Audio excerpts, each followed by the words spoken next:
Bonjour à toutes et à tous et bienvenue dans ce cours à distance de découverte de l'entreprise. Dans ce chapitre, nous allons nous intéresser à la question de la mondialisation des entreprises.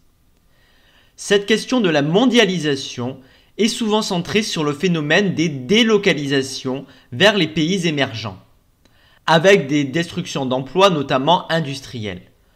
En retour, des voix s'élèvent pour réclamer une démondialisation, pour demander la mise en place de protection des frontières, au moins européennes, des mesures pour favoriser le Made in France.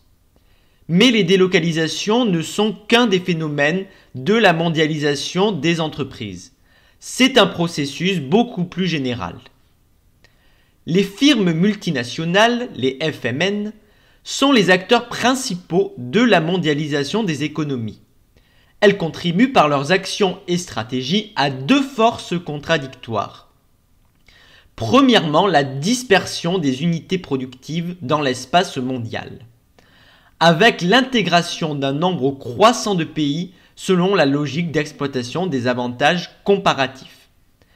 Les avantages comparatifs sont une théorie de David Ricardo selon laquelle un pays doit se spécialiser dans la production pour laquelle il dispose de la productivité la plus forte comparativement à ses partenaires. Deuxièmement, deuxième force contradictoire, la polarisation ou concentration des activités dans les pays ou régions qui offrent des avantages technologiques et en main-d'œuvre qualifiée. Les forces de polarisation spatiale des activités l'emportent généralement sur les forces de dispersion spatiale selon les secteurs et les caractéristiques des filières de production. Qu'est-ce que la mondialisation des entreprises ? On distingue 5 composantes de la mondialisation. La mondialisation commerciale correspond aux flux commerciaux de biens et de services. Deuxièmement, la mondialisation productive comprend les investissements directs à l'étranger, les IDE, et parmi eux les délocalisations. Troisièmement, la mondialisation financière correspond aux flux financiers ou de capitaux à court terme. Quatrièmement, on a la mondialisation de la technologie et des connaissances. Et enfin, cinquièmement, les migrations internationales de travailleurs constituent une composante souvent omise. Ces 5 composantes de la mondialisation sont interdépendantes, mais possèdent des temporalités distinctes. Par exemple, la mondialisation commerciale est déjà ancienne. La part des exportations dans le PIB des pays les plus développés était déjà élevée vers la fin du XIXe siècle. La mondialisation productive a aussi une histoire assez longue. La multinationalisation des firmes survient dès la deuxième moitié du XIXe siècle. Dès cette période, ce sont des acteurs qui déploient leurs activités à l'étranger. Par exemple, Singer, les machines à coudre, Michelin, la Standard Oil de Rockefeller furent rapidement des firmes multinationales. Et des flux d'IDE se multiplient dès les années 1950 des États-Unis vers l'Europe, tout comme les premières délocalisations qui sont identifiables dès les années 1950. Les firmes américaines délocalisent alors leurs unités d'assemblage d'industries intensives en main-d'œuvre vers les pays à bas salaire d'Asie du Sud-Est. Au contraire, la mondialisation financière et la mondialisation des technologies et des connaissances sont plus récentes. Leur dynamisme est particulièrement important depuis les années 1980. Commençons par la mondialisation commerciale. L'internationalisation est habituellement associée à la dimension échanges internationaux, c'est-à-dire à l'accroissement du degré d'ouverture des économies. Le rapport du commerce international sur le PIB. Le commerce international contemporain est marqué par 4 caractéristiques qui ont un rapport et des conséquences sur la mondialisation productive. Premièrement, la montée du commerce des biens intermédiaires. Deuxièmement, le développement des échanges de biens différenciés. Troisièmement, le développement des échanges de services. Et quatrièmement, l'importance du commerce intra-firme. La montée du commerce de biens intermédiaires est la conséquence de la décomposition internationale des processus productifs. Par exemple, dans l'industrie automobile, les composants, moteurs, systèmes de freinage, systèmes électroniques, carrosserie, etc., sont fabriqués simultanément dans différents pays de manière autonome. Il s'agit d'une décomposition synchronique qui se passe dans le même temps. De plus, les phases de sous-assemblage et d'assemblage interviennent successivement. Il s'agit de décomposition diachronique à travers le temps. L'assemblage final est coordonné par les constructeurs sur les sites d'assemblage et de finition localisés à proximité des marchés. Les firmes multinationales sont les acteurs privilégiés de la décomposition internationale des processus productifs. Elles délocalisent certains segments des processus de production, ce qui donne lieu à une exportation préalable de biens intermédiaires. La fragmentation de la chaîne de valeur est déterminée par deux types de facteurs. Des facteurs techniques et des facteurs économiques. Les facteurs techniques reposent sur le principe de modularité des produits ou des procédés, c'est-à-dire la possibilité de diviser en sous-ensembles et de les assembler par la suite. Les facteurs économiques sont liés à la distribution des avantages comparatifs entre les pays ou des avantages de localisation entre les différents sites. D'un point de vue technique, la modularité s'est diffusée à grande échelle avec le taylorisme et l'automatisation. Des gains d'efficience sont alors associés à l'approfondissement de la division du travail. La limite principale réside dans l'importance des coûts de transaction. Transport, droits de douane, contrôle aux frontières, difficultés de coordination. La production modulaire est présente dans de nombreux secteurs industriels. Outre l'exemple typique de l'industrie automobile, elle est présente dans le textile, l'électronique, l'informatique. Depuis le début des années 1990, elle concerne aussi les services, qui sont aussi l'objet de délocalisation, grâce à la diffusion des technologies de l'information et de la communication et à la libéralisation du commerce international des services. Le développement des échanges de biens différenciés est une deuxième caractéristique de la mondialisation commerciale contemporaine. Au lieu d'échanger des biens différents, comme dans l'exemple classique de Ricardo dans sa théorie de l'avantage comparatif, du drap contre du vin, les pays qui présentent des niveaux de développement proches échangent entre eux majoritairement des biens appartenant à la même branche. Par exemple, des voitures sont échangées contre des voitures. On parle d'échanges intra-branches, en opposition aux échanges interbranches. Deux formes d'échanges intra-branches peuvent être distinguées. La différenciation verticale et la différenciation horizontale. La différenciation verticale correspond à l'échange d'un même produit mais de qualité différente. La différenciation horizontale correspond à l'échange de produits de même qualité mais représentant des caractéristiques différentes aux yeux des consommateurs.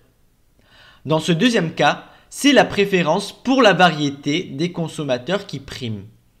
Le commerce intra-branche représente 2/3 du commerce entre les pays de l'Union européenne.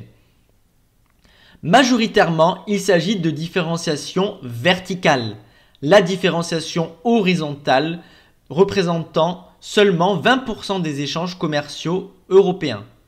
Troisième caractéristique de la mondialisation commerciale, le développement des échanges de services. Les services étaient traditionnellement considérés comme non échangeables au niveau international. Aujourd'hui, ils font l'objet d'un commerce international croissant et d'une délocalisation de leur production. 4 cas existent. D'abord, la prestation de services à distance. Les technologies de l'information et de la communication permettent une déconnexion géographique entre le fournisseur et l'utilisateur. Les centres d'appel rentrent par exemple dans cette catégorie. Ensuite, on a le déplacement du consommateur sur le lieu de production du service. Par exemple, le tourisme. Troisième cas, les investissements directs à l'étranger réalisé par le prestataire de service sur le lieu de consommation du service.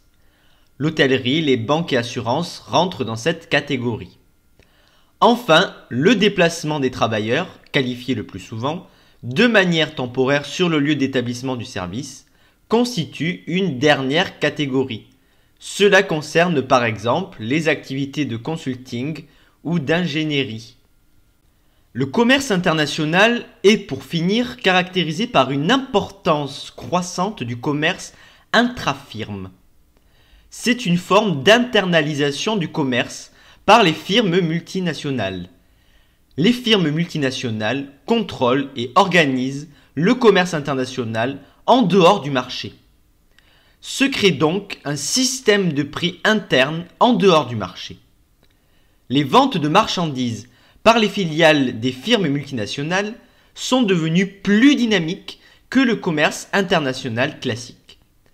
Le commerce intra-firme représente plus de la moitié des échanges entre les pays de l'OCDE et un tiers du commerce mondial. Passons à la mondialisation productive.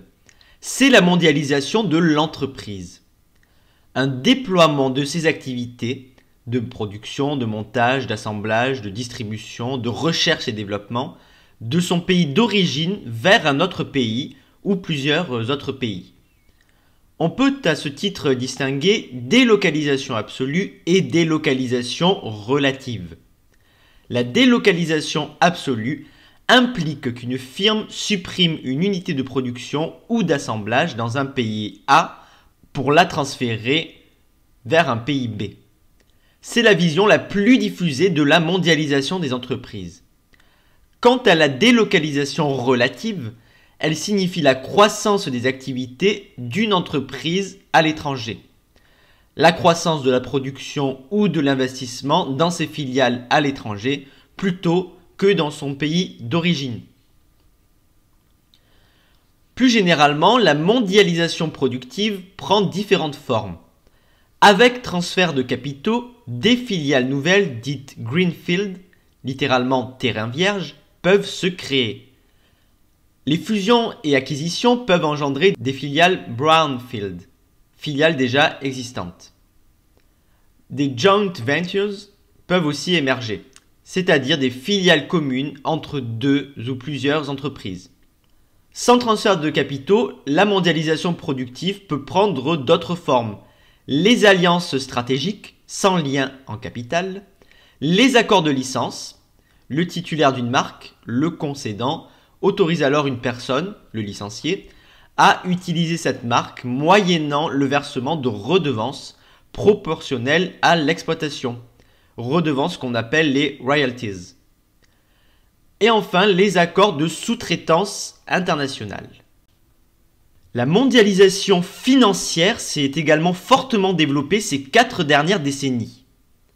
Les firmes effectuent des placements financiers dans une firme à l'étranger sans contrôle de production.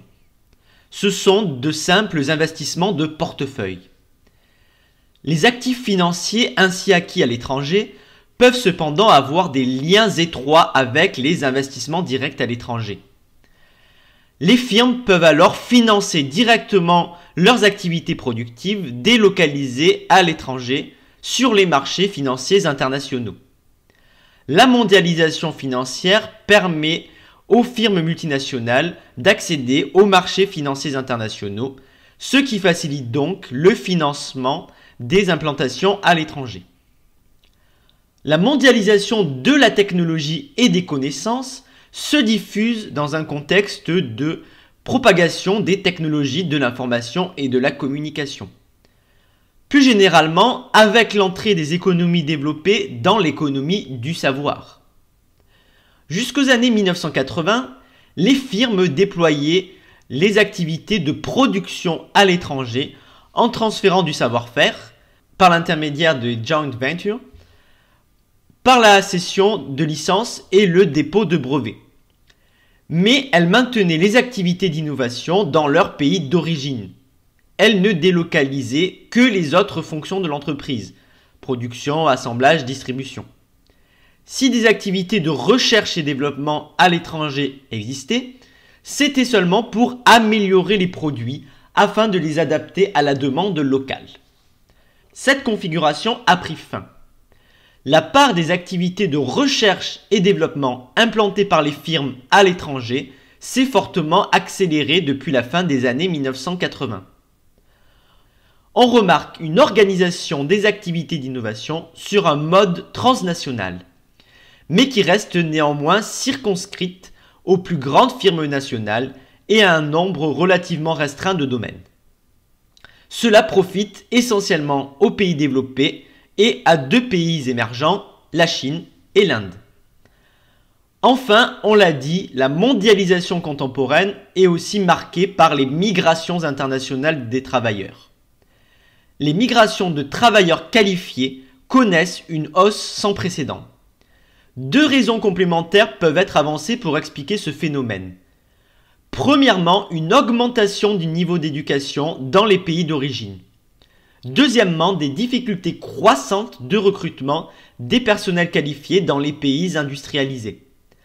Par conséquent, les migrations de travailleurs qualifiés sont facilitées, quitte à limiter celles des personnes non qualifiées. Parallèlement, on a aussi une circulation accrue des étudiants au niveau international. Au demeurant, les transferts par les migrants de fonds et de compétences dans leur pays d'origine semblent plus efficaces que les IDE ou l'aide publique au développement. Quelle est l'ampleur de la mondialisation des entreprises ? On dénombre actuellement 83 000 firmes multinationales possédant 800 000 filiales, contre 37 000 firmes multinationales possédant 70 000 filiales en 1990. Les flux d'IDE ont connu également une véritable envolée depuis le milieu des années 1980. C'est l'élément le plus dynamique de la mondialisation, en comparaison notamment avec le commerce international. Entre la seconde moitié des années 1980 et la première moitié des années 2000, l'IDE des pays de l'OCDE a augmenté 2 fois plus rapidement que le commerce des biens et des services et que la production. Les évolutions récentes des flux d'IDE ont laissé apparaître de fortes baisses à la suite de la crise de la bulle Internet au début des années 2000 et la crise des subprimes de 2007. Ainsi, on a constaté une baisse de 16% en 2008 par rapport à l'année précédente. Ces flux ont connu ensuite une nette reprise depuis 2013. Le stock d'IDE s'élève en 2019 à plus de 36 000 milliards de dollars. Il a été multiplié par plus de 16 par rapport à 1990, où le stock était d'un peu plus de 2 000 milliards. Rapporté au PIB, ce stock représentait moins de 10% du PIB en 1990 contre plus de 40% aujourd'hui. Les firmes multinationales sont surtout originaires des pays développés. Elles concentrent la production mondiale. Les 100 plus grandes firmes multinationales, c'est-à-dire 0,1% du nombre total, comptent près de 30% de l'ensemble des filiales et près de 60% de la valeur ajoutée mondiale des firmes multinationales. Les 500 plus grandes firmes multinationales sont responsables de plus de 80% du stock mondial d'IDE. Intéressons-nous à la répartition sectorielle des 10 plus grandes firmes multinationales selon leur chiffre d'affaires en 2020. La numéro 1 est Walmart, qui pèse près de 520 milliards de dollars de chiffre d'affaires et qui se trouve dans le domaine du commerce de détail. Les compagnies pétrolières et gazières sont très bien représentées dans ce top 10 avec 3 groupes chinois, Sinopec Group, State Grid et China National Petroleum. On a aussi Shell, compagnie néerlandaise, Saudi Aramco d'Arabie Saoudite et BP du Royaume-Uni.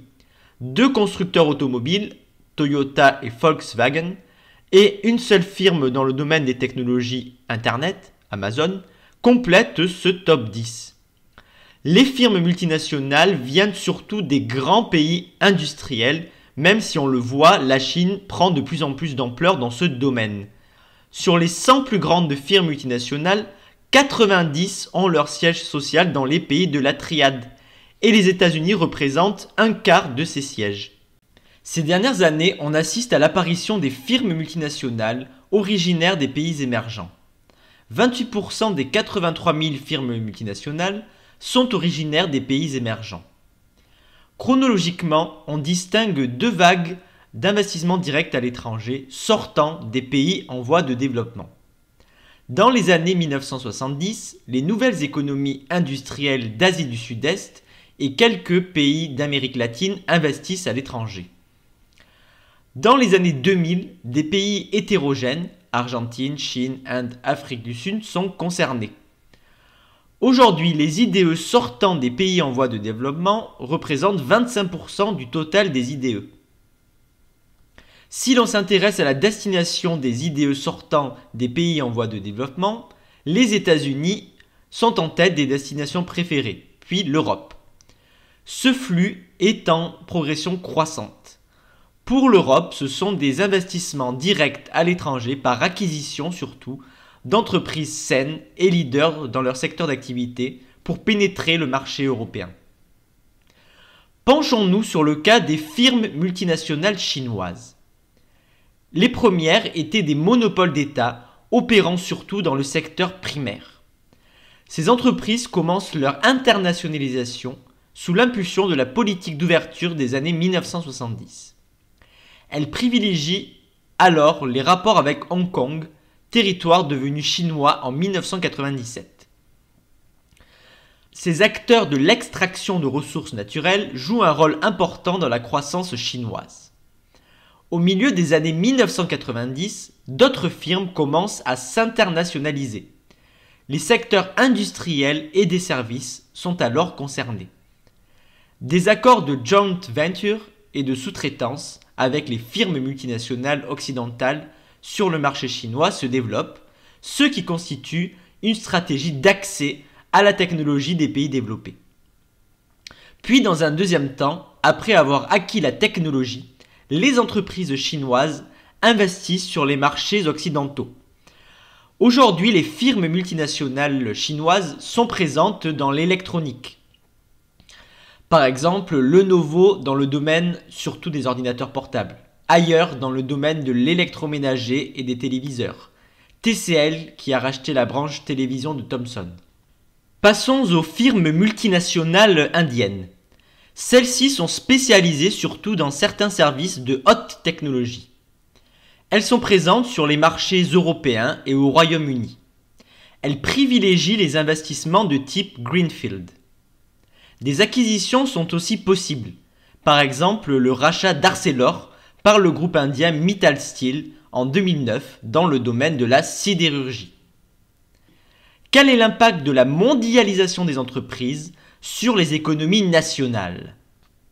L'intensification de la mondialisation des entreprises depuis les 2 dernières décennies ne se traduit pas par une intégration planétaire des économies dans l'économie mondiale. Les firmes multinationales ont opéré un double redéploiement géographique, au profit d'une part d'une concentration de leur localisation dans les pays industrialisés ou dans les pays émergents à croissance rapide, et d'autre part au détriment des pays dont les seuls avantages sont les ressources naturelles ou la main-d'œuvre abondante faiblement rémunérée. On constate donc une polarisation des IDE dans les pays riches. En effet, si on regarde de près la répartition des flux d'IDE entrants par région en 2019, on remarque que la part des pays développés s'élève à 52% du total. Il y a donc une concentration des IDE dans les pays développés, même si la tendance est à la diminution de cette part qui était de 83% en 1990. Aujourd'hui, les États-Unis pèsent pour 16% des IDE entrants, l'Union européenne pour 25%, les pays émergents d'Asie pour 28,5%. L'Afrique, quant à elle, ne représente que 2,9% des IDE entrants, investissements surtout liés au boom des hydrocarbures et à la montée, encore faible, des IDE des pays émergents de la région. De même, on a une polarisation des firmes industrielles et des banques dans les pays de la triade. Les États-Unis et l'Union européenne sont à la fois les deux premiers émetteurs et les deux premiers récepteurs de capitaux au monde. Quant au Japon, son économie est plus fermée. C'est un émetteur net de flux d'IDE. On voit aussi le caractère de plus en plus croisé des flux d'IDE entre les pays du Nord, ce qui correspond à un double mouvement. D'une part, de convergence du niveau technologique général des pays industrialisés, et d'autre part, d'approfondissement de leur spécialisation technologique. À partir du début des années 1990, on remarque une nette progression de la part des flux d'investissement dirigés vers les pays en voie de développement. Mais cela ne se traduit pas nécessairement par une persistance de mouvements d'implantation à l'étranger pour des motifs de différence des coûts salariaux. La grande majorité de ces flux d'IDE sont concentrés dans une dizaine de pays à croissance rapide, Asie du Sud-Est et Chine en particulier. Pays qui offrent à la fois des potentiels de débouchés locaux attractifs et des dotations en infrastructures de communication très performantes. Il y a donc une sorte de conciliation entre délocalisation pour motif de minimisation des coûts et impératif de réactivité aux fluctuations de la demande. Les IDE tendent donc à se concentrer dans certaines régions du monde. Ils se concentrent aussi dans certains secteurs. De manière générale, il y a redéploiement sectoriel des IDE vers les secteurs intensifs en technologie et les services. Au sein de l'industrie manufacturière, les IDE se concentrent dans les secteurs à forte intensité technologique, dans ceux à forte intensité de dépenses en marketing et en publicité, et dans les secteurs à forte interdépendance oligopolistique. Un redéploiement croissant des IDE vers les services est également en cours. Les IDE dans les services représentaient moins d'un tiers du stock d'IDE mondial en 1970, contre plus des 2 tiers aujourd'hui. Et tous les pays développés sont concernés. Quant au secteur primaire, les firmes multinationales ont relativement abandonné ce secteur. Essentiellement, les IDE dans ce secteur visent à exploiter les ressources naturelles là où elles se trouvent.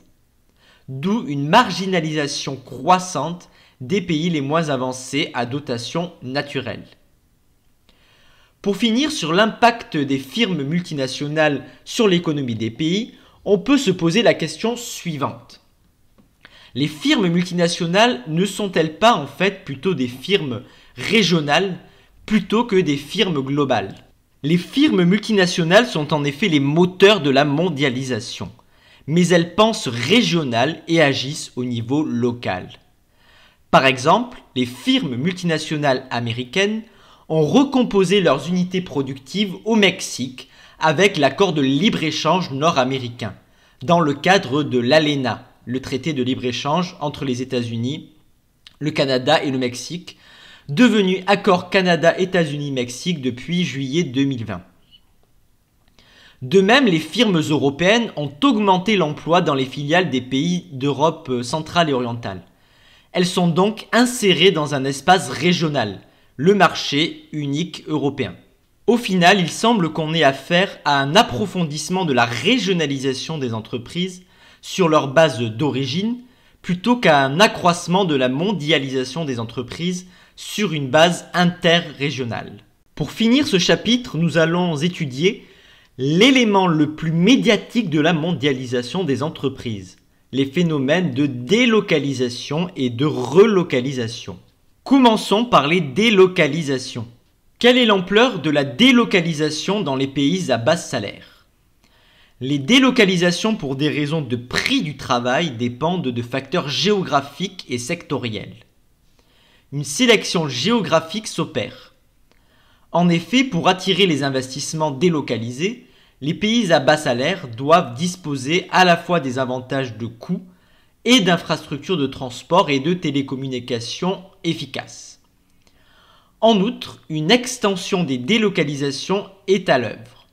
La possibilité de fragmentation de la chaîne de valeur concerne désormais les services.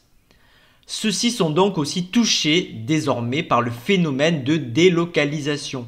Centres d'appel, saisie informatique, réservation, etc.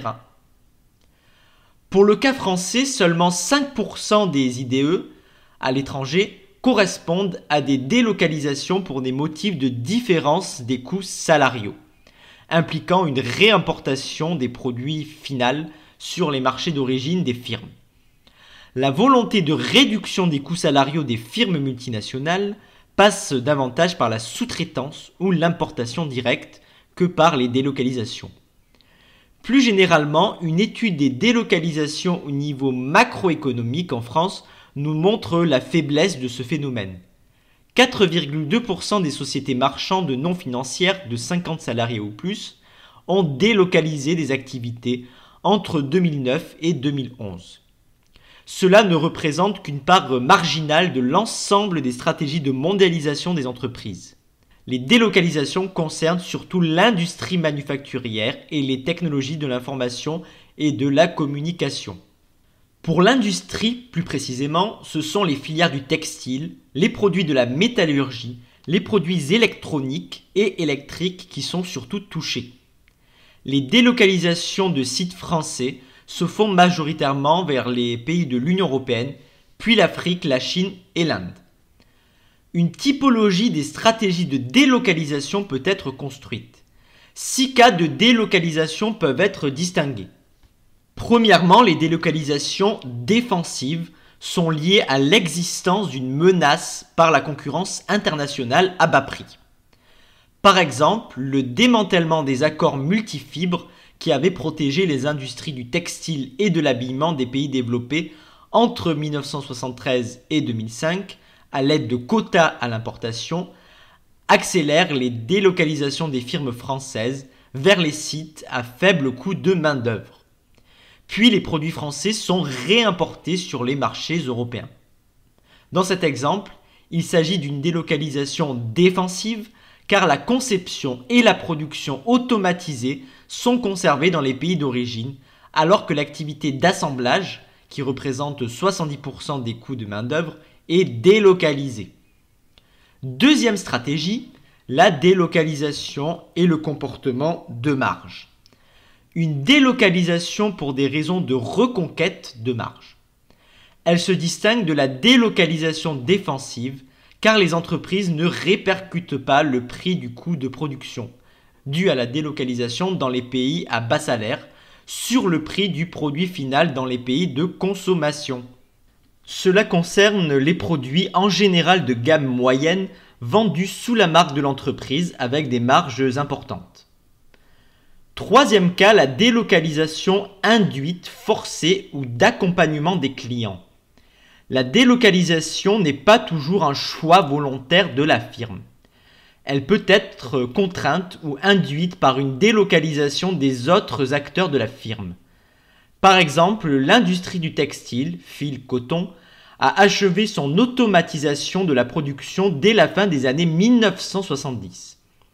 Les coûts de production par unité produite sont devenus inférieurs dans la plupart des pays développés à ceux des pays en voie de développement. Mais l'accélération de la délocalisation des fabricants d'habillement et de la bonneterie a induit dans les années 1990 une délocalisation en cascade des fournisseurs de fil et de coton pour suivre leurs clients. Dans l'industrie automobile, les constructeurs européens tendent à délocaliser leurs activités de fabrication de composants intermédiaires vers les pays de l'Europe centrale et orientale. Les équipementiers automobiles sont parfois contraints de délocaliser à leur tour pour suivre leurs donneurs d'ordre.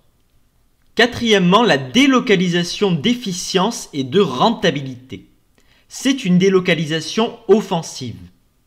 Par exemple, les firmes allemandes de l'habillement délocalisent dès les années 1950 leur segment d'assemblage. Elles organisent une véritable division du travail des pays sous-traitants par type de produit. Contrairement à la France, l'Allemagne ne possédait pas initialement d'avantages comparatifs dans ce secteur.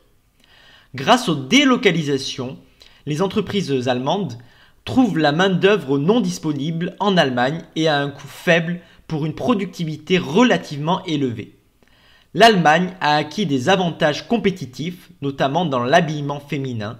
Les entreprises françaises, au contraire, entament la délocalisation, en particulier vers les pays du sud de la Méditerranée, plus tardivement, dans les années 1990, suite au relâchement puis à la fin des aides de l'État. Donc ce sont des délocalisations défensives. Cinquièmement, la délocalisation de rationalisation et de recentrage sur le métier de base. C'est aussi une délocalisation offensive, pour des motifs de rationalisation, c'est-à-dire de délimitation des frontières de compétences du groupe.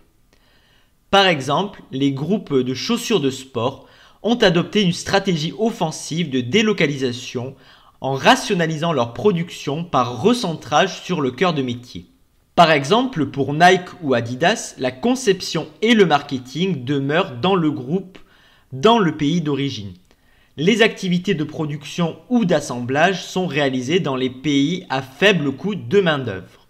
Enfin, la délocalisation dérivée ou itinérante n'est pas un phénomène nouveau. Dans les pays du sud-est de la première génération, massivement des unités d'assemblage des firmes multinationales se sont implantées, ce qui a pour conséquence d'enclencher un rattrapage économique qui s'accompagne d'une montée des salaires. Pour conserver les avantages de coût, les firmes recourent à de nouvelles délocalisations vers les pays voisins de la seconde génération où les salaires demeurent très faibles. Ainsi, dans l'habillement et le textile, des firmes quittent la Chine pour le Vietnam.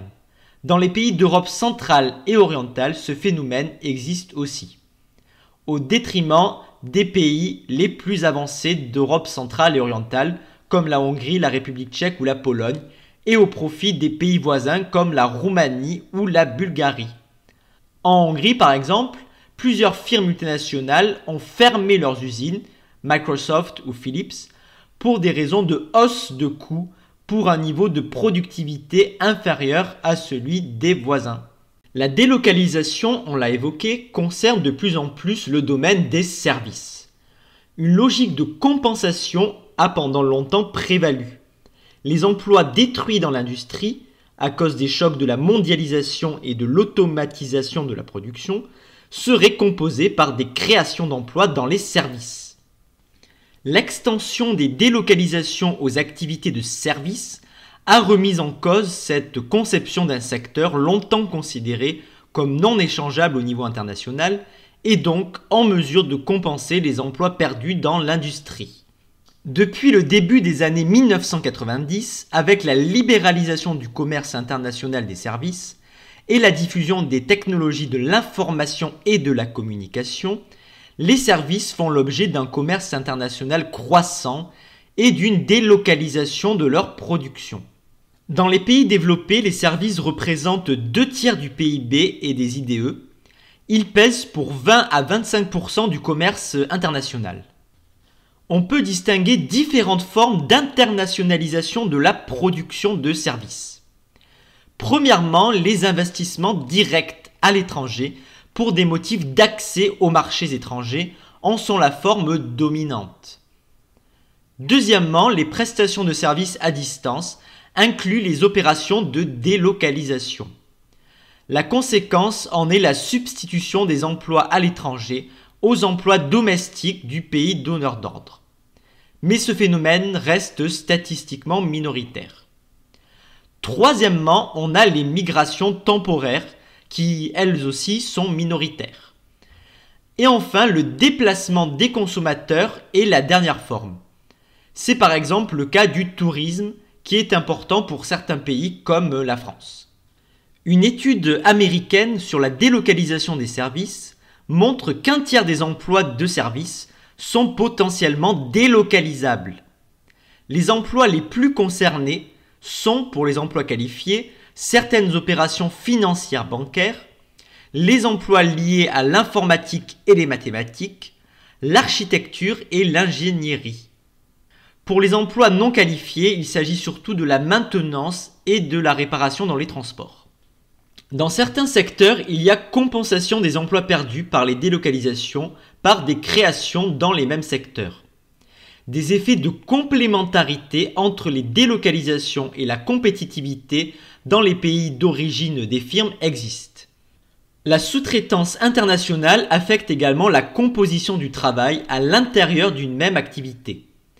Plus précisément, cela entraîne une modification de la composition des qualifications des travailleurs. Par exemple, il peut y avoir suppression d'emplois de programmateurs, mais création de postes d'ingénieurs informatiques, postes qui sont plus qualifiés et mieux rémunérés.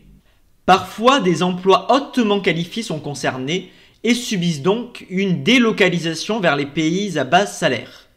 Cela est le cas dans l'administration de réseau, les services juridiques, la programmation et le développement de logiciels. Les technologies de l'information et de la communication jouent un rôle et entraînent une modification des relations prestataires-bénéficiaires. Traditionnellement, le bénéficiaire est supposé être proche du prestataire ou en face de lui. On dit alors qu'il y a coproduction. Coproduction qui suppose un processus synchronique. Les technologies de l'information et de la communication autorisent une fragmentation de cette coproduction, c'est-à-dire une fourniture à distance du service par le prestataire, tout en conservant la relation synchronique de face à face. Mais ce phénomène ne pousse pas systématiquement à la délocalisation de la fourniture de ces services dans les pays à bas salaire ou dans les pays émergents à capacité technologique. La nature des services importe. La grande majorité des services reste conditionnée par la nécessité d'une relation directe prestataire-bénéficiaire. Les services immatériels ou cognitifs, plutôt solides et entraînant pour d'autres activités sur le territoire, peuvent être opposés aux services informationnels de consommation intermédiaires comme les centres d'appel. Ces deuxièmes types de services impliquent des données standardisables et sont donc délocalisables. Il faut donc dépasser la conception restreinte des technologies de l'information et de la communication qui ne voit que la question de la faiblesse, voire de l'annulité des coûts de transaction. Enfin, pour finir sur les délocalisations, intéressons-nous aux effets sur les salariés. Les effets des délocalisations sur l'emploi affectent différents types de tâches. Elles n'épargnent pas les emplois qualifiés. Les personnes très qualifiées occupent parfois des postes délocalisables. Par exemple, un avocat londonien très qualifié est seul en mesure de bien traiter certains contrats juridiques. Mais si cette tâche est codifiée, elle peut être sous-traitée à un avocat localisé en Inde qui transmettra le travail par Internet en temps quasi réel. Au contraire, un concierge d'immeuble ou un gardien de sécurité d'une bijouterie, c'est-à-dire des emplois moins qualifiés que l'avocat, ne peuvent pas subir de délocalisation. La relation est donc faible entre le risque de délocalisation d'un emploi et la qualification de la personne employée. La délocalisation des activités de fabrication et de certaines activités administratives codifiées et standardisées est possible, et ces tâches sont transmissibles à distance grâce aux technologies de l'information et de la communication, notamment pour les activités codifiées dans le domaine administratif. Outre l'effet objectif de la suppression d'emplois dans certains secteurs, les délocalisations créent un sentiment d'insécurité économique des travailleurs. Les relocalisations constitueront la dernière thématique de notre chapitre. Dans certains cas, la délocalisation est réversible. On parle alors de relocalisation. Au sens strict, c'est le retour dans le pays d'origine d'unités de production antérieurement délocalisées dans des pays à bas salaire. Au sens large, c'est un ralentissement du processus de délocalisation vers les pays à bas salaire. Une vague de relocalisation dans l'industrie manufacturière et les services est à l'œuvre depuis les années 2000 et notamment depuis la crise de 2007-2008. Par exemple, les groupes Dell et General Electric rapatrient une partie de leurs centres d'appel d'Inde car la qualité des services délocalisés n'était pas au rendez-vous. Il existait des problèmes de compréhension entre clients et techniciens. Le risque de perte de compétitivité des firmes était donc élevé. En Allemagne, les relocalisations ont surtout concerné l'industrie automobile, l'industrie du caoutchouc et la chimie. Elles proviennent essentiellement d'opérations effectuées antérieurement dans les pays d'Europe centrale et orientale et la Chine. Les motifs avancés par les firmes multinationales pour justifier les relocalisations sont de plusieurs ordres. Problèmes de qualité des produits, pertes importantes liées à la flexibilité et au respect des délais, augmentation des coûts de personnel, problèmes de disponibilité d'une main-d'œuvre qualifiée, coûts de coordination et enfin les effets de la crise. Concernant la crise de 2008, on constate que les exportations se substituent aux investissements directs à l'étranger, du fait du ralentissement de la croissance mondiale et des ventes à l'étranger. Les entreprises préfèrent augmenter leur capacité de production dans les pays d'origine et exporter ensuite. Les pays développés ont su aussi exploiter de nouveaux avantages compétitifs. Par exemple, les États-Unis ont bénéficié de l'effet gaz de schiste et donc d'une baisse des coûts de l'énergie, alors même que les coûts salariaux tendent à augmenter en Chine. Par exemple, Toyota dispose d'usines au Kentucky et dans l'Indiana, usines qui connaissent une montée en puissance. Et ces sites américains assemblent des modèles destinés à l'exportation vers la Corée du Sud. Quels sont les déterminants de la relocalisation ? 3 facteurs expliquent les relocalisations. Premièrement, les changements technologiques, et notamment la diffusion dans les pays développés des technologies automatisées flexibles. Ces technologies sont basées sur l'informatique et l'électronique. Il s'agit par exemple de la conception et de la fabrication assistée par ordinateur et aussi de la robotique. Ce changement technologique a un double effet sur la structure des coûts et l'organisation de la production. Premièrement, l'effet classique du progrès technique est la substitution du capital au travail. On a donc une réduction de la part relative de la main-d'œuvre dans la production et des coûts salariaux dans les coûts totaux de production. Par exemple, pour l'électronique grand public, la part des coûts salariaux passe de plus de 30% dans les années 1970 à moins de 4% aujourd'hui. Ceci entraîne donc une inversion des différentiels de coûts unitaires de production entre les pays du Sud et les pays du Nord, et ce malgré une persistance des différences importantes dans les niveaux de coûts salariaux.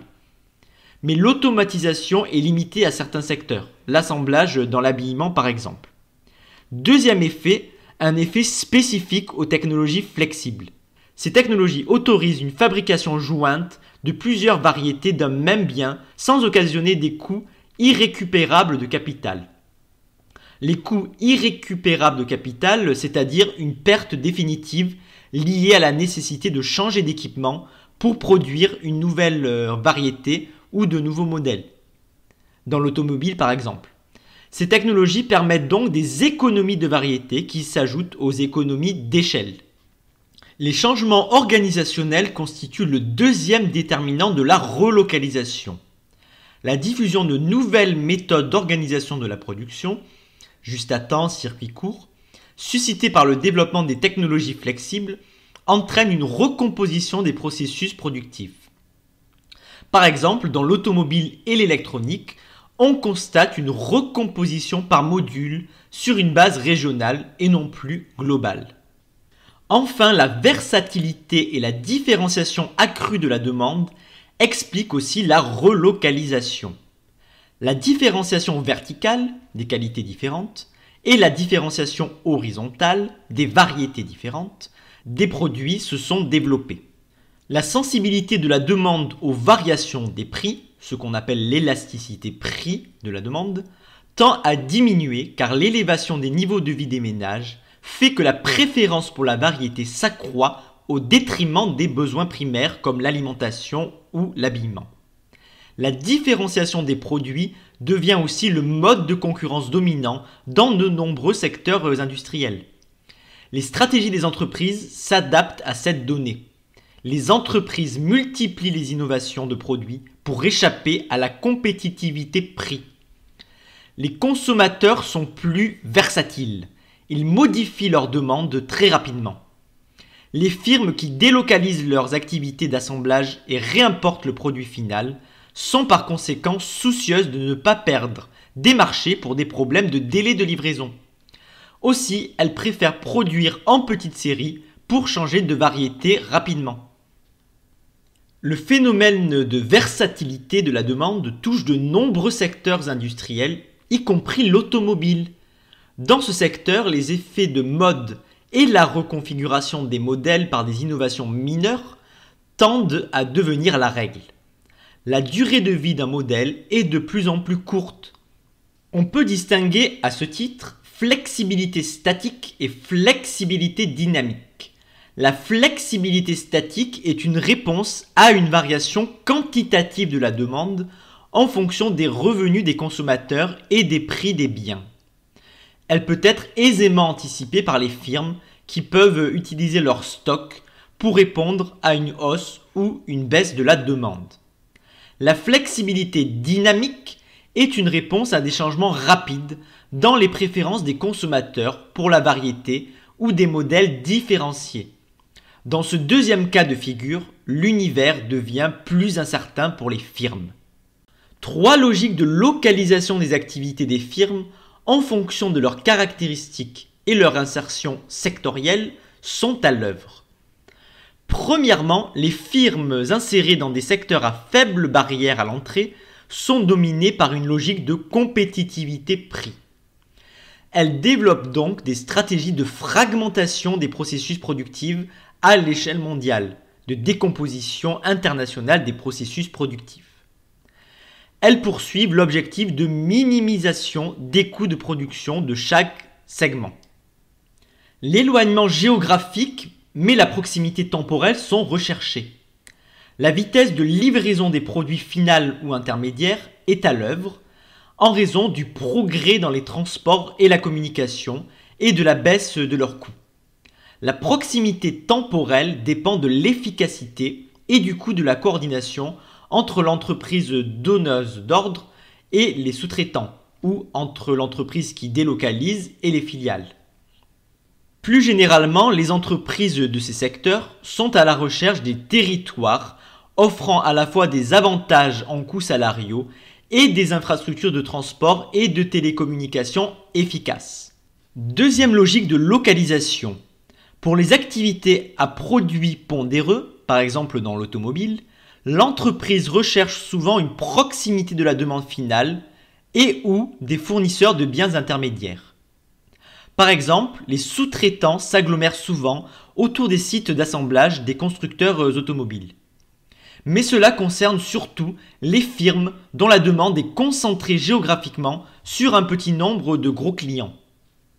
Enfin, pour les activités intensives en connaissances, la course à l'innovation technologique entre oligopoles est le mode de concurrence dominant.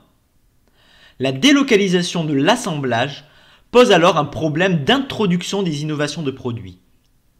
En raison de la spécificité des actifs et des connaissances mobilisées, les entreprises optent pour une organisation du travail présentant une plus grande tendance à l'ancrage territorial. Le regroupement des différentes phases des processus productifs dans une région développée offre des avantages en termes de compétences de travail qualifiées et de fiscalité. Cela est pratiqué par les entreprises tout en conservant des opérations de délocalisation ou de sous-traitance de proximité. À ce titre, les aides financières, par exemple dans les zones franches, sont moins décisives que la capacité des territoires à fournir et produire des compétences spécifiques. Les territoires capables de favoriser les innovations technologiques sont particulièrement appréciés de ces firmes. Concernant les activités de recherche et de développement, plus la base de connaissances est complexe, plus la localisation à proximité de partenaires potentiels est recherchée. La disponibilité des chercheurs professionnels est enfin un facteur avancé par ces firmes dans leur choix de localisation, après le facteur d'accès aux ressources technologiques. Et voilà, c'est fini pour ce chapitre consacré à la mondialisation des entreprises.